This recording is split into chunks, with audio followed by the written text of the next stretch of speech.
Sir ये तो हो गई कि हमने बात की है अगले दिवाली तक की। अगर हम दिवाली के जस्ट बाद का अगर ट्रेंड देखें तो ऐसे में आप सोने और चांदी के बाजार में क्या कुछ मूवमेंट्स देख रहे हैं? अगर हम जैसे कि हमारी 31 अक्टूबर को दिवाली है, उसके बाद का अगर हम एक वीक देखें वो कितना इंपॉर्टेंट है, वहां क्या मूवमेंट्स हमें दिख सकती हैं? यहाँ पे जो अगला ट्रिगर है सोने और चांदी की कीमतों के लिए, यहाँ पे यूएस में प्रेसिडेंशियल इलेक्शन चल रहे हैं और यूएस प्रेसिडेंशियल इलेक्शन के जो रिजल्ट्स है वो 6 नवंबर को आने वाले हैं। तो यहाँ पे यूएस प्रेसिडेंशियल इलेक्शन के बाद एक वॉलेटिलिटी सोने और चांदी में देखने को मिलेगी, क्योंकि मार्केट अब धीरे धीरे यहाँ पे ट्रम्प साहब की जो विक्ट्री है उसको डिस्काउंट कर रहा है।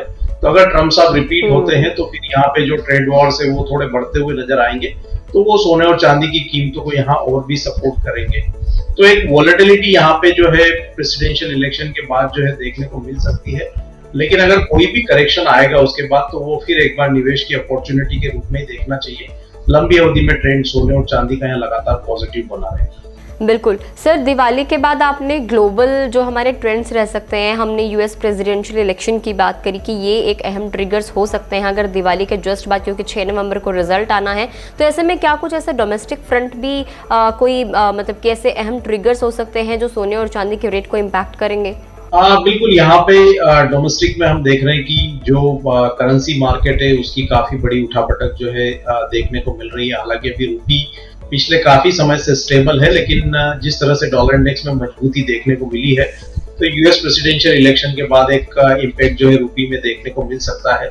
साथ ही हम देख रहे हैं कि इक्विटी मार्केट में यहाँ पे ऊपरी लेवल से जो है काफी करेक्शंस पिछले दिनों देखने को मिले हैं।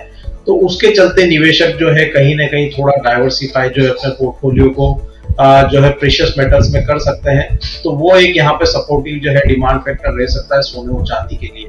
तो हमारा मानना है कि अंतर्राष्ट्रीय कारणों के साथ साथ डोमेस्टिक जो कारण है वो भी यहाँ पे काफी हद तक सोने और चांदी की डिमांड को सपोर्ट करते हुए नजर आएंगे।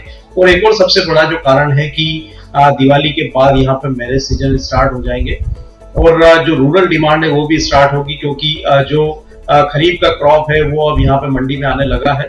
तो रूरल जो इकोनॉमी है वहाँ पे जो किसान है उनके हाथ में पैसा होगा और मैरिज सीजन भी स्टार्ट होगी, तो निश्चित रूप से वो भी यहाँ पे डिमांड सोने और चांदी की डिमांड को जो है सपोर्ट करती हुई नजर आएगी। तो ये डोमेस्टिक जो फंडामेंटल्स है वो भी यहाँ पे सपोर्टिव जो है आने वाले समय में सोने और चांदी की कीमतों के लिए रहेगी।